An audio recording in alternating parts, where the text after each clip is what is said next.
Olá, sejam bem-vindos e bem-vindas ao videocast do FGV Incompany Insights, em parceria com a revista GV Executivo. Hoje vamos falar como as empresas vão ser impactadas pelos novos padrões internacionais de reporte de sustentabilidade e o que isso tem a ver com a agenda ESG. Para tratar desse assunto, eu converso com Aron Belink, que é professor, pesquisador na FGV-AESP e fundador da ABC Associados. Obrigada pela sua participação, Aron. Obrigado, Érica. Desde o ano passado, a gente já tem 2 padrões internacionais de divulgação de informações de sustentabilidade para o mercado financeiro, publicados pela IFRS. Qual que é a importância em se estabelecer um padrão internacional de reporte de sustentabilidade para as organizações? Então, a IFRS é a grande referência global em padrões de reporte para contabilidade. É tradicional a contabilidade que faz as demonstrações financeiras que todo mundo conhece das empresas. E a partir do ano passado saíram as primeiras normas ligadas à sustentabilidade, que é uma nova área que foi criado o ISSB, International Sustainability Standards Board, que é um órgão dentro da IFRS para criar esses padrões internacionais. Saíram 2, o S1 e o S2, as normas de IFRS S1 e S2, e estão previstas sair logo em breve a S3, a S4, outras normas. Essas 2 primeiras, elas estão dando um quadro geral, a S1, e a S2, um foco nas questões de clima. Isso aqui no Brasil está tendo um impacto muito grande, até maior do que em outros países, porque a CVM soltou uma portaria, a Comissão de Valores Imobiliários, estabelecendo que para empresas listadas na Bolsa, o reporte por meio desses padrões vai ser obrigatório a partir de 2025. Então, muitas empresas já vão começar a ter que apresentar as informações nesse formato já a partir do ano que vem. Vai ter que haver uma adaptação para isso, um preparo para isso. Sem dúvida. Sim. Muitas empresas elas já publicam informações de sustentabilidade usando outros padrões voluntários. O mais comum é a GRI, Global Reporting Initiative, que tem padrões já há muitos anos estabelecidos aqui no Brasil, mas isso não é obrigatório. A forma como esses relatórios acontecem também não é muito padronizada, o que dá uma certa dificuldade para o uso nas empresas, nas aplicações financeiras, especialmente. Então, com esses novos padrões, isso vai tornar mais fácil o reporte pelas empresas, mas existe aí uma contrapartida, vamos dizer assim, um trade-off nessa simplificação, que é uma restrição no foco daquilo que entra nos relatórios.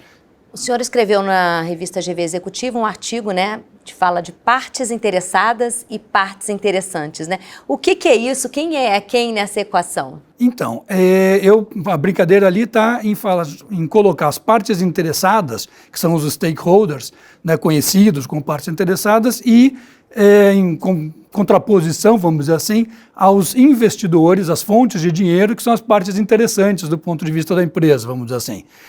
A teoria de sustentabilidade, toda a ideia ligada à responsabilidade social, está muito fundada na ideia do stakeholder, da parte interessada, que inclui não só os investidores, mas todos os outros atores, trabalhadores, comunidade, consumidores, governo, meio ambiente, todo esse grande universo de atores que são impactados pelas atividades da empresa. Então, o que a empresa faz afeta os interesses dessas outras partes, mesmo que não sejam acionistas, o que gera uma obrigação, uma expectativa de que a empresa informe essas partes interessadas do que ela está fazendo e também de que a empresa leve em conta os interesses dessas partes ao tomar suas decisões. Isso se contrapõe à ideia de que a empresa deva operar só para o shareholder, que é a parte interessante, é o acionista que está dando dinheiro, ou o financiador, às vezes não é o acionista, pode ser um outro tipo de forma de investimento, mas de qualquer maneira é a fonte de dinheiro, fonte de recurso para a empresa. A minha provocação nesse artigo é exatamente porque essas novas normas, os padrões S1 e S2, eles explicitamente levam em conta o filtro de informações pela perspectiva do acionista. É o que se chama de materialidade financeira. É um termo técnico, mas ele é muito importante, porque a materialidade é o que define o que deve ou não ser colocado no relatório. Então, essas novas normas, elas tomaram uma decisão importante, porque elas, ao restringir esse foco na parte financeira, elas simplificam bastante a definição do que deve ser reportado. Isso vai permitir que mais empresas deem as informações, que essas informações sejam melhor entendidas pelo mercado. Mas isso é uma porta de entrada. Isso não é o total daquilo que uma empresa socialmente responsável, sustentável, atenta à agenda ESG deve prestar de informações. Ela tem que ir além disso. É exatamente esse ponto que eu queria chegar. De que forma que esse novo padrão de sustentabilidade, ele pode servir de instrumento de orientação para os gestores? E como é que isso interfere na agenda ESG das empresas? Exatamente. Eu acho que as empresas, elas se pautam, né, na sua atividade, no seu dia a dia, os gestores se pautam, por convicções estratégicas, vamos dizer assim, por uma percepção daquilo que é importante, necessário, estratégico para o ganho de competitividade da empresa, e também se pautam, evidentemente, por aquilo que é exigido pela lei que elas têm que fazer. Na medida em que isso se torna obrigatório, muitas empresas que às vezes não perceberam ainda a importância estratégica da pauta ESG, da sustentabilidade, vão ter que entrar nessa discussão, então vão passar a prestar atenção numa agenda e a coletar informações e a refletir sobre essas informações de uma maneira mais avançada. Isso é positivo, isso é muito bom, isso vai afetar todos os tipos de empresas, né? E eu acho que a partir daí, né, muitas empresas que eventualmente não entenderam ainda a importância dessa pauta como uma questão estratégica, uma questão de sobrevivência, vão começar também a refletir, olhar com mais seriedade. No seu artigo o senhor também faz uma conexão, né, entre a visão estratégica das empresas, a perspectiva ESG e sustentabilidade. O senhor pode explicar como é que funciona isso? Então, essencialmente, a ideia é a geração de valor da empresa para a sociedade, né? Uma empresa, ela é bem-vinda no mundo porque ela gera alguma coisa de bom para o mundo. É isso que vai fazer com que invistam nela, com que os clientes comprem, com que ela seja acolhida nos diferentes países. Uma indústria destruidora, mesmo às vezes sendo legal, ela não vai ser bem-vinda e vai ter cada vez mais dificuldades. Na medida em que a gente percebe as grandes demandas que a sociedade tem de ter um ambiente mais sustentável, ambientalmente, socialmente, em termos éticos também, da governança, as empresas que não estiverem atentas a isso vão perder competitividade a longo prazo.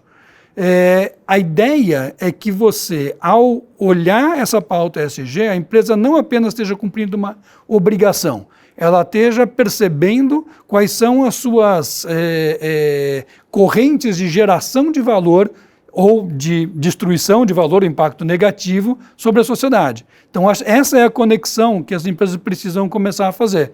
Não é só uma questão de você ganhar dinheiro no curto prazo, é você pensar num prazo mais longo e entendendo como é que você se mantém relevante, útil, desejada pela sociedade, pelos consumidores, pelos investidores. Você falou um pouco sobre o padrão europeu e o padrão financeiro internacional. As empresas vão poder escolher qual padrão vão adotar? É interessante isso que você colocou, porque hoje as empresas podem escolher, né? Você não tem um padrão obrigatório. Na medida em que você tem um padrão obrigatório, como a gente vai ter aqui no Brasil, este vai ser o mínimo necessário. O que não quer dizer que a empresa tem que se limitar a isso. Eu acho que o grande risco que a gente corre nesse momento aqui é que as empresas, ou algumas empresas, entendam que esse requisito, ele é tudo, ele é o teto. E não é, ele é o piso. Olhem só para isso, né? Exatamente, ele é a porta de entrada. Então, este mínimo não vai ser opcional, é obrigatório para empresas listadas, e possivelmente outras grandes empresas vão seguir esse mesmo caminho, que é a expectativa que se tem em geral. Mas, por exemplo, na Europa, o padrão de reporte, o ESRS, que vai ser obrigatório, tem uma agenda de se tornar obrigatório para as empresas que são sediadas na Europa ou que fazem negócios com a Europa, isso afeta empresas brasileiras, também vão ter que cumprir exigências, que são exigências mais amplas. A norma europeia, ela usa a ideia da dupla materialidade, que junta aquela materialidade financeira que eu falei, que é a parte do dinheiro, com a materialidade de impacto, que é aquilo que eu estava falando sobre a geração de valor ou destruição de valor para a sociedade, independente do dinheiro só, mas também nas outras partes interessadas. Então, essa expectativa de que as empresas informem à sociedade, ao público, tanto a materialidade financeira como a materialidade de impacto, por exemplo, é um requisito da norma europeia. Agora, existem consequências, né? Vai ter um impacto muito grande com relação para essas empresas a adoção de uma ou outra norma, né? E quais os pontos de atenção e riscos e oportunidades que essas empresas têm que ter diante desse cenário? Eu acho que o mais importante nesse contexto é a empresa perceber que essa obrigatoriedade que vai passar a existir, ela é uma porta de entrada e não o total da agenda aqui no Brasil, ou seja, reportar pelas normas de IFRS vai ser necessário, mas você não deve se limitar a isso se você está pensando estrategicamente. Acho que esse é o ponto importante das empresas não se deixarem enganar pela aparente simplificação. A parte obrigatória se tornou mais simples, mas a parte estratégica continua sendo tão ampla quanto ela sempre foi, porque o mundo ele é assim amplo e a gente tem que olhar esse conjunto todo se a gente está pensando em empresas realmente sustentáveis, realmente comprometidas com a pauta. E quem quiser saber mais sobre esse assunto, é só ler o artigo na revista GV Executivo, não é isso, professor? É isso aí. O que aí. mais que o senhor trata nesse artigo? Nesse artigo eu desenvolvo muito essa ideia, eu tenho uma comparação ponto a ponto entre características da norma IFRS, S1 e S2 e da normalização europeia. É um quadro bem interessante ali que confronta esses dois referenciais. Tem um resumo que eu acho que também é bem importante ali, que dá a ideia sobre esses diferentes estágios de materialidade. Tem um quadrinho ali que eu acho que ele é bem legal, uma ilustração bem sintética, assim, bem útil para quem quer entender isso que eu estava explicando agora. E até aproveito para fazer uma palhinha de um outro artigo que chama Seu ESG é Sustentável? Também é uma pergunta, né? Seu ESG é sustentável?